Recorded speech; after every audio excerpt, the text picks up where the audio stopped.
नमस्ते दोस्तों, जानिए रंग भरनी एकादशी कब है, क्या है इसका महत्व, कैसे करें आंवला भगवान विष्णु, भगवान शिव और पार्वती माता की पूजा जिससे मिले उनका आशीर्वाद। दोस्तों, रंग भरनी एकादशी प्रत्येक वर्ष फागुन माह के शुक्ल पक्ष की एकादशी को कहा जाता है। इसी दिन आंवली एकादशी भी मनाई जाती है। यह एकादशी श्री विश्वेश्वर भगवान काशी विश्वनाथ के लिए क्रीड़ा का पर्व है। ऐसा माना जाता है कि इसी दिन भगवान शिव माता पार्वती के साथ काशी पहुंचे थे शादी के बाद। इसी कारणवश इस दिन काशी में होली का पर्व प्रारंभ हो जाता है। क्या है महत्व? पौराणिक परंपरा और मान्यताओं के अनुसार फागुन के शुक्ल पक्ष की एकादशी को बड़ा महत्व दिया जाता है। इस एकादशी को रंग भरनी एकादशी व आंवली एकादशी कहते हैं। इस एकादशी की विशेषता के 3 प्रमुख कारण हैं। पहला, माना जाता है कि इसी दिन शिव पार्वती से विवाह के पश्चात पहली बार अपनी प्रिय नगरी काशी में आए थे।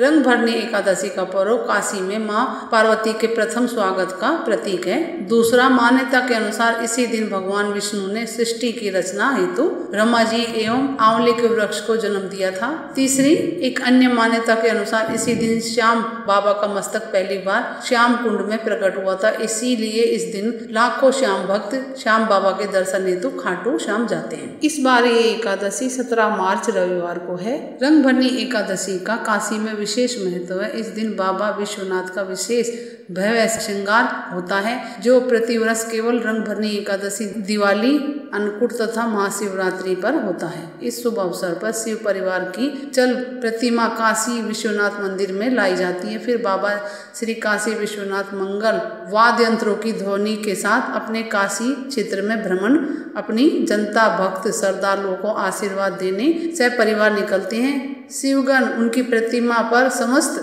जनता पर रंग व गुलाल उड़ाते खुशियां मनाते चलते हैं। इस प्रकार काशी की सभी गलियां रंग अबीर से सरोबोर हो जाती हैं और हर हर महादेव का उद्घोष सभी दिशाओं में गूंजयमान हो जाता है। इस प्रकार काशी क्षेत्र एक बार फिर से जीवित हो उठता है। इसके बाद श्री महाकाल को सपरिवार मंदिर गर्भ स्थान में से ले जाकर श्रृंगार व अबीर, रंग, गुलाल आदि चढ़ाया जाता है। इस दिन से वाराणसी में रंग खेलने का सिलसिला प्रारंभ हो जाता है और वहां लगातार 6 दिन तक चलता है। इसके अलावा सृष्टि की रचना हेतु नारायण भगवान ने ब्रह्मा जी की उत्पत्ति की।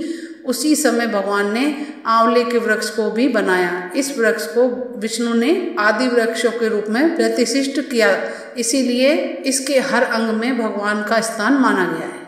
भगवान विष्णु ने कहा है, जो प्राणी स्वर्ग और मोक्ष प्राप्ति की कामना रखते हैं उनके लिए फागुन शुक्ल पक्ष में जो मनुष्य पुष्य नक्षत्र में एकादशी आती है, जो कि इस बार की एकादशी पुष्य नक्षत्र और सर्वार्थ सिद्धि योग में आ रही है, इसलिए इसका और भी ज्यादा महत्व बढ़ गया है। फागुन शुक्ल पक्ष में जो पुष्य नक्षत्र में एकादशी आती है उस एकादशी का व्रत अत्यंत श्रेष्ठ है, इसलिए इस एकादशी को आंवली एकादशी के नाम से भी जाना जाता है। इस दिन विष्णु भक्त एकादशी का व्रत रखते हैं और मोक्ष की प्राप्ति हेतु भगवान विष्णु और आंवले के वृक्ष की पूजा अर्चना करते हैं। इसके अलावा फागुन माह के शुक्ल पक्ष की एकादशी को ही राजस्थान में सीकर में खाटू श्याम जी का फागुन मेला लगता है। यह मेला अपने अद्भुत भक्तिमय स्वरूप और विराट जन भागीदारों के कारण राजस्थान में ही नहीं परंतु पूरे विश्व में विख्यात है। सीकर के खाटू मंदिर में पांडव महाबली भीम के पौत्र एवं घटोत्कच के पुत्र वीर बर्बरीक का शीश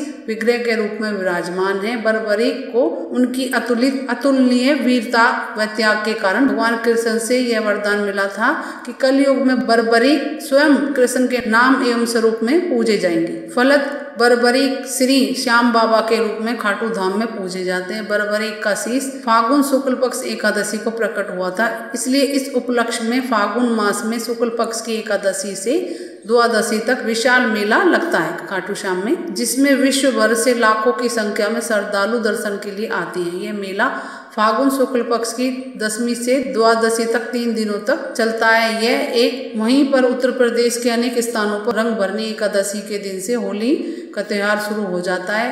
प्रत्येक घर में सुहागिनें व्रत रखने के साथ ही आंवला वृक्ष की पूजा करती हैं और पुष्प या रंगों से भगवान विष्णु के साथ ही होली खेलती हैं।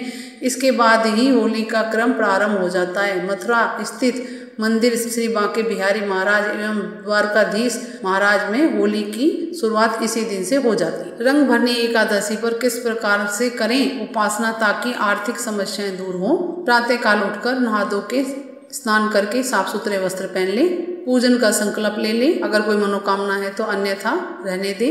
घर में एक पात्र में जल भरकर शिव मंदिर जाएं, साथ में अबीर, गुलाल, चंदन और बिल्व पत्र ले जाएं, फल फ्रूट भी रख लें।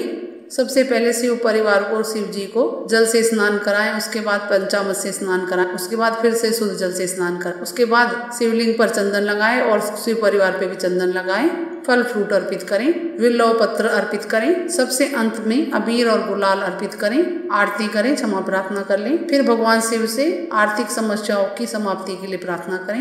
रंग भरनी एकादशी का आंवले से क्या है संबंध? इस एकादशी पर आंवले के वृक्ष की पूजा की जाती है, साथ ही आंवले का विशेष तरीके से प्रयोग किया जाता है। इससे उत्तम स्वास्थ्य और सौभाग्य की प्राप्ति होती है, इसलिए इस एकादशी को आंवले एकादशी भी कहा जाता है। इस एकादशी पर किस तरह करें आंवले के वृक्ष की जाने।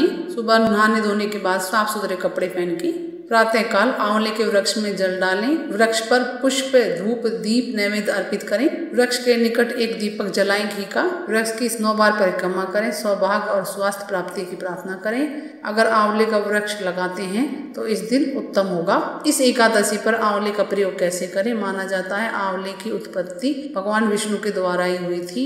आंवले के प्रयोग से उत्तम स्वास्थ्य और समृद्धि मिलती है और आंवले के दान से गोदान का फल मिलता है। इस दिन आंवले का सेवन और दान करें। इसके बाद कनकधारा स्तोत्र का पाठ करें।